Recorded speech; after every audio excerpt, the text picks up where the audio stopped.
قرآن کریم کا چوتھا پارہ جہاں سے شروع ہوتا ہے وہ آیت بڑی اہم ہے۔ اس میں اللہ تعالیٰ ارشاد فرماتے ہیں کہ لن تنالوا البر، تم ہرگز بر کو نہیں پا سکو گے حتیٰ تنفقوا مما تحبون، یہاں تک کہ تم اس چیز کو خرچ کرو جسے تم پسند کرتے ہو۔ وما تنفقوا من شیء فإن اللہ بہ علیم، تم جو چیز بھی خرچ کرتے ہو اللہ اسے خوب جانتا ہے۔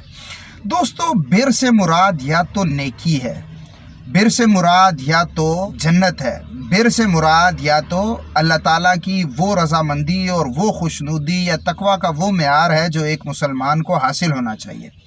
تو اللہ تعالیٰ ارشاد فرما رہے ہیں کہ تم ہرگز یہ تینوں چیزیں نہیں پا سکتے، جنت بھی نہیں مل سکتی، تقویٰ بھی نہیں مل سکتا، اور اللہ کے فرما بردار اور نیکوکار بندے بھی نہیں کہلا سکتے جب تک تم اپنی پسندیدہ چیز اللہ کی راہ میں خرچ نہیں کرتے۔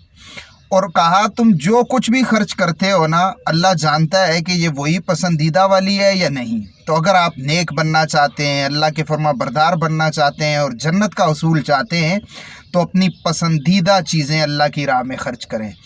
آپ کو اپنا وقت بہت پسند ہے، اپنی مرضی کے مطابق گزارنا بہت پسند ہے، قربانی دیں اور یہ وقت اللہ کی راہ میں صرف کریں۔ آپ کو اپنی جوانی بڑی عزیز ہے، اسے اللہ کی راہ میں خرچ کریں۔ آپ کو اپنا مال بہت عزیز ہے، اسے اللہ کی راہ میں خرچ کریں۔ آپ کو اپنی اولاد بہت عزیز ہے، اسے اللہ کی راہ میں وقف کر دیں۔